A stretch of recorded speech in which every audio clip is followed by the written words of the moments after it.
I recently returned from my first ever long distance trip on my motorcycle, which I believe is one of the most beautiful motorcycles ever, Yamaha XSR900. So the trip was from Paris to a small city in Germany, which is 560 kilometers and obviously same distance back. So in total 1,120 kilometers, which is almost 700 in miles.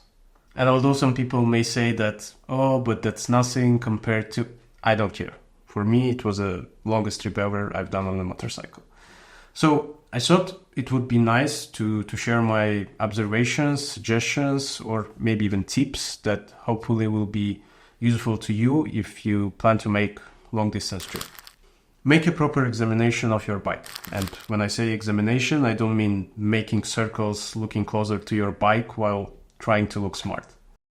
This is my fifth motorcycle, and although it's hard to admit, I'm completely illiterate when it comes to even simple things like changing oil or tighten the chain and so on. All I do is I try to keep it clean and fill the gas. That's it.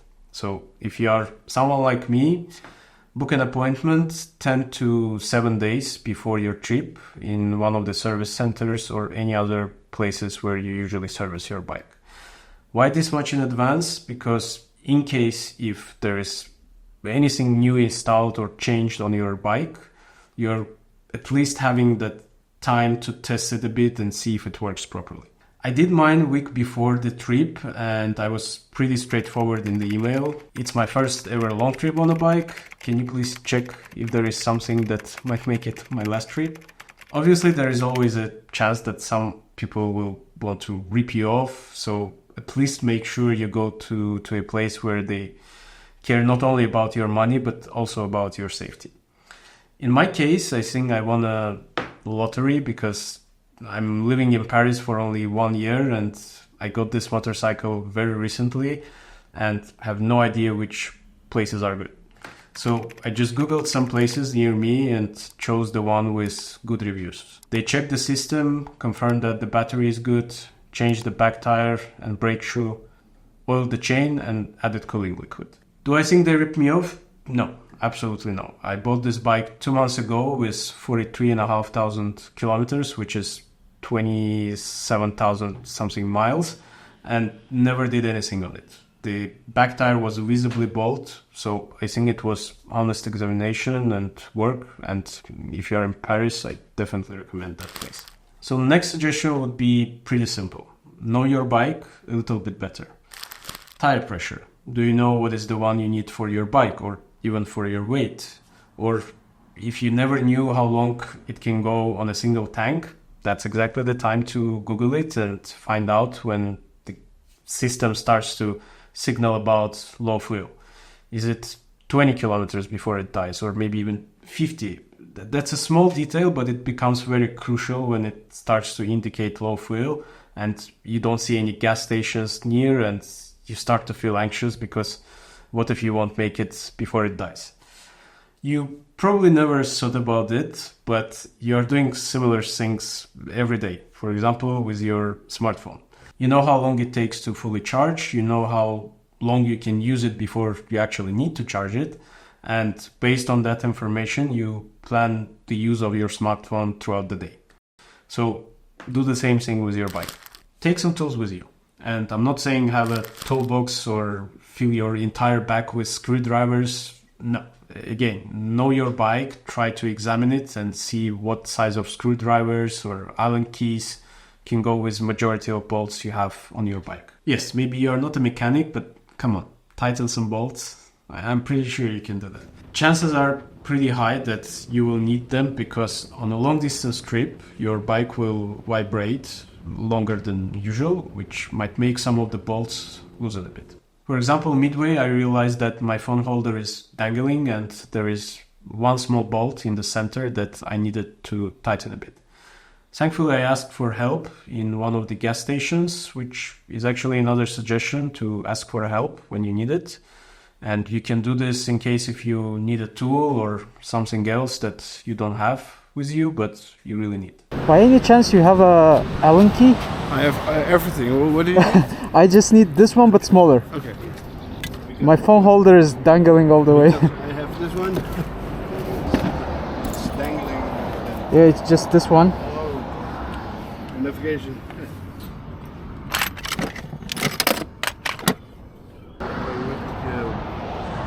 Let me try. Close. Just one size smaller if you have. Yeah. Or maybe yeah, that one. Yes. Like your bike, man. Thank you very much. Where are you from? I'm coming from France, but I'm from Azerbaijan originally. Where? Azerbaijan. Serbia. Azerbaijan. Azerbaijan. Yeah. Ah, right. Okay. Thank you very much, man. Thank you very Yeah, much. You success. saved me. Thanks a nice. lot. Thank you, man. And enjoy the Dutch roads. Thank you.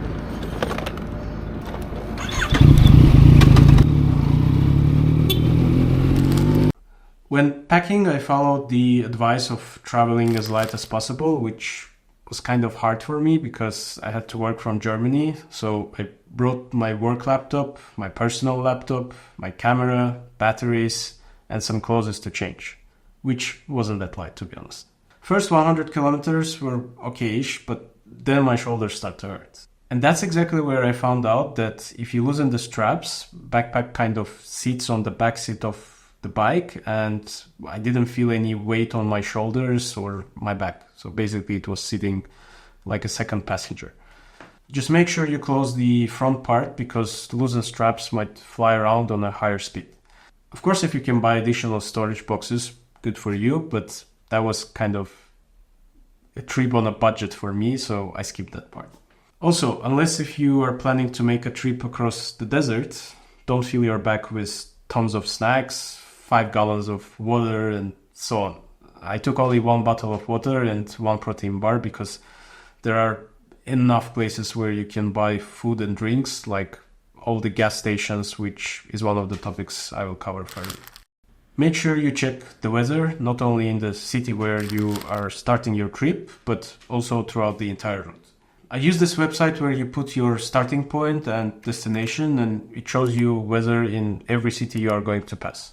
You can also choose date and time of your trip, which is pretty useful, but I suggest you to check it 1 or 2 days before the trip, because this way it can be more accurate. But even with that kind of planning, be prepared for unexpected changes in weather, because it's weather. Just in case, I took a simple raincoat with me and had to stop and wear it literally 5 minutes after I started the trip. And although it saved my upper body from rain, the buttons gave up from the wind, which is normal, and I was actually surprised how something that wasn't designed for traveling on a motorcycle survived that long. Weather is not the only thing that might change in each country you are crossing. Another thing that will change is rules. So make sure you have a look on the rules of each country that you are going to cross, because they may be different. For example, in France, lane filtering is allowed, again under certain conditions. However, in Germany, it is allowed only when the traffic is stationary, which I learned only after filtering through hundreds of cars on the German roads. These rules were also a bit different in Brussels and Netherlands, which I also crossed. So yeah, I probably broke a couple of rules. Protection. I used knee and shin protection, dying gloves. Yes, you heard that right. Dying gloves. Helmet, obviously, and that's it. Is it really enough for a long distance trip? No. Am I stupid for doing this? Absolutely yes. I work in industry where we do risk assessments in order to reduce the risk as much as possible, so it would be easier for me to explain this with the following graph. The moment you decide to make that trip, you are attracting the risk. You serviced your bike, risk of something being broken during your trip goes down. Again, it will never go to zero, but now you have less chances that it will happen. You are fully equipped, the risk of getting severely injured is lowered in case of any accident. You are equipped as shitty as I was, risk is increased. There is always a risk when you are on a motorcycle, especially on the highways, when the speed is higher than your usual commuting speed. You have other drivers on the same route and not all of them are watching mirrors or keep the proper distance. You have crazy pedestrians, you have large potholes and bumps, stones and other stuff flying out of the vehicle going in front of you. it is almost impossible to list all the risks the moment you decide to take that long distance trip. But the good thing is that it is possible to decrease the level of that risk by planning your trip, getting your bike serviced and ready, and obviously by having proper protective equipment and not some piece of shit that I used. Another tip is to make sure you wear a neck cover. Because although it is not bothering you inside the city, when you drive hours on a high speed, you start to feel that wind on your neck, which might hurt after or even during the ride. Which brings me to the next tip. Movement. And I don't mean movement on your bike, I mean doing movement, warm-up, stretching, you name it, before hopping on your bike and every time you stop for gas or whatever. I never felt any discomfort on any of the bikes I owned, and chances are that you also never felt anything weird driving within the city. Well, trust me, on a long distance you will start to feel discomfort from sitting still for an extensive period of time. Maybe your back, knees, shoulders, and definitely your butt. If you plan to make a longer break, take off your equipment because in some parts of your body it might be too tight, which might reduce the blood flow. So make sure you do some basic movement before and after hopping on your bike.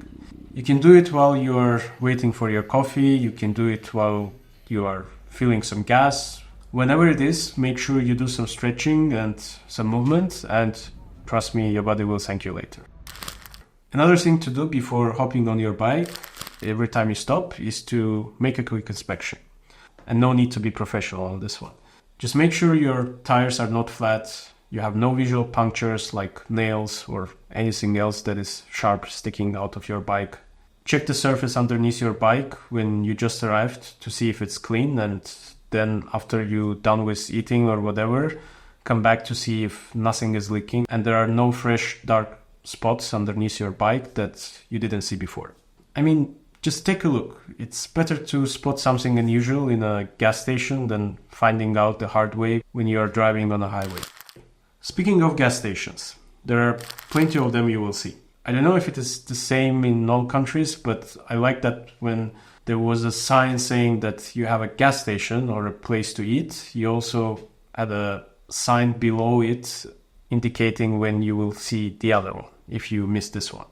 Which is pretty cool and allows you to plan whether you want to stop here or you can drive a bit more. If you are planning to use only card to pay for gas or anything else, I suggest you to keep some cash, just in case. Because some of the gas stations use these weird machines that do not always work perfectly. And I was not the only one having this problem. This card you can use it only in the outside. The terminal is beside station 3 and the 4. Oh. You can put it over there, move it for 2. Okay, thank you. Easy, you're welcome. With this card you do this, with that machine you use this, or do 10 squats. To be honest, it was super frustrating, and at some point I was like, can I just pay for my gas, please?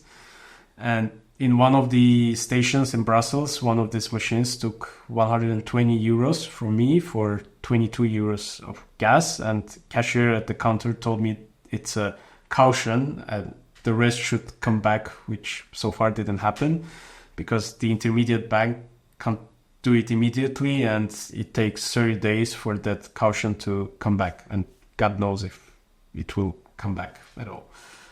So take some cash, go directly to the counter and pretend 80-year-olds who never used the card or a smartphone. Also have some coins with you because in majority of gas stations, toilets are not free. It's not super expensive, but still you have to pay, which is actually not bad because paid toilets are usually cleaner than the free ones. Some of the gas stations have huge supermarkets and some are even fancier with entire malls and restaurants. Want some tea and croissant? No worries. Some overpriced Starbucks coffee? Here you go.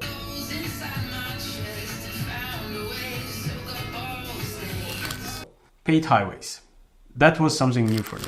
Never encountered them in my life, so it was a new experience.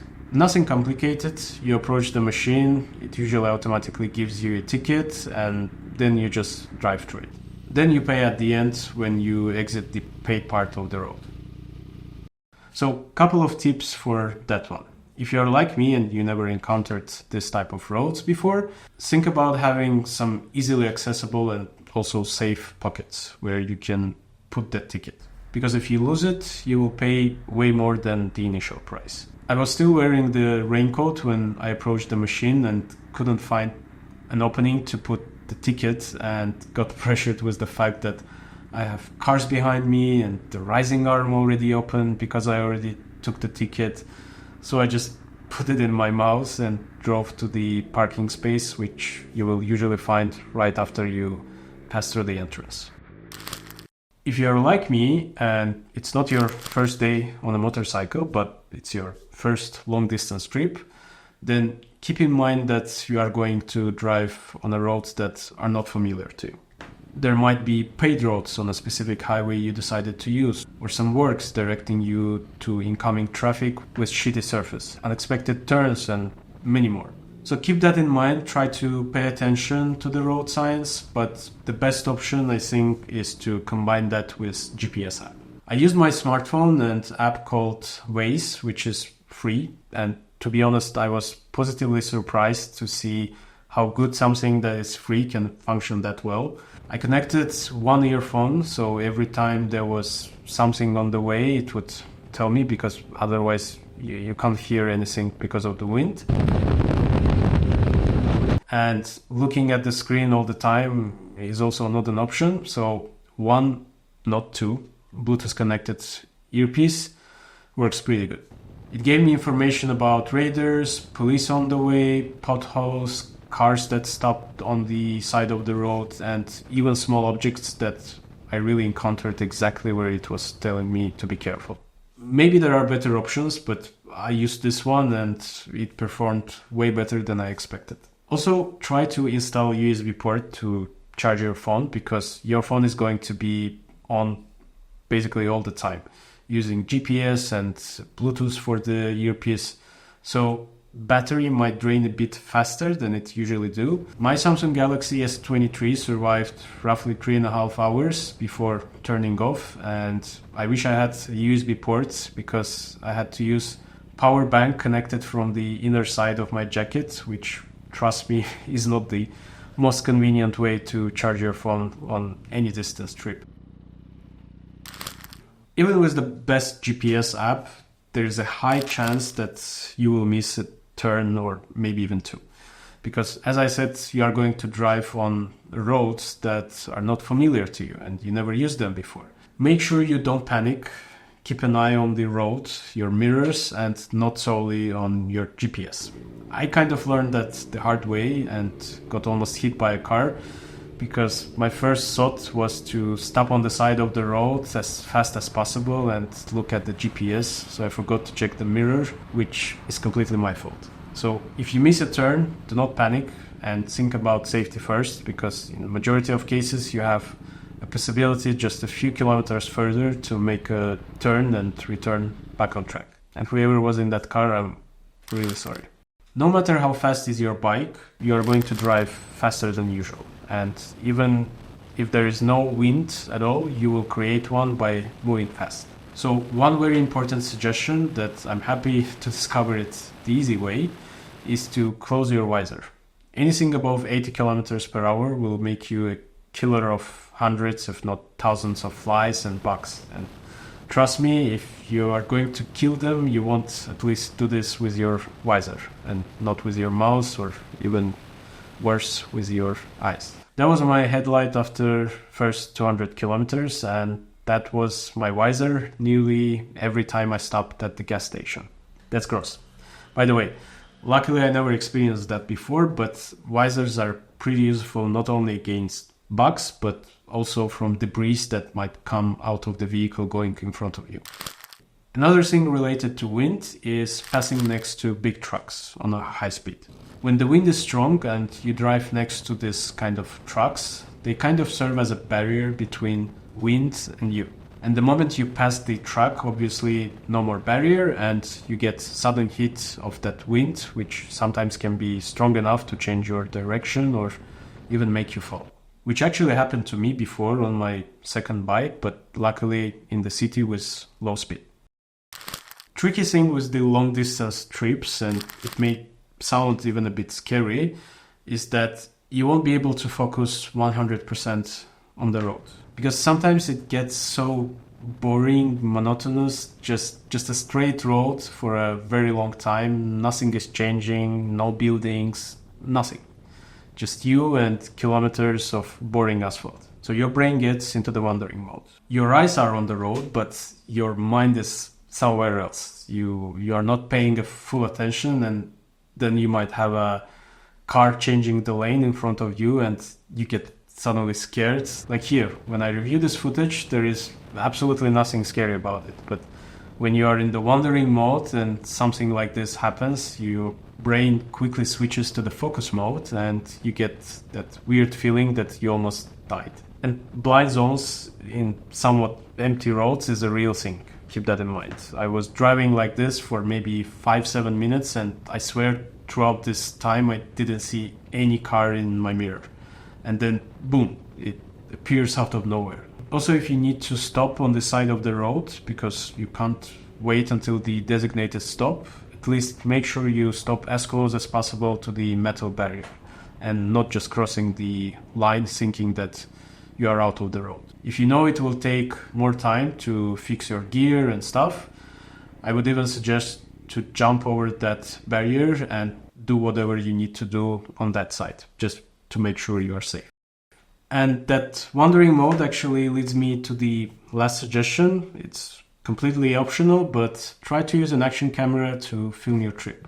I'm pretty sure you have some interesting stuff happening to you even within the city, so for sure there will be something worth of watching again or sharing with your friends after a long distance trip. Just make sure you wipe the lens of the camera from time to time, or otherwise your footage will be ruined by that bug. And if you are interested, I used DJI Action 4, which is in my opinion the best action camera today for motorcycle footage. I will post my review and also tips on how to use this camera in a separate video, which you will see somewhere on the screen. Well, thank you for watching until the end, and if you already decided, hope you will have a safe trip.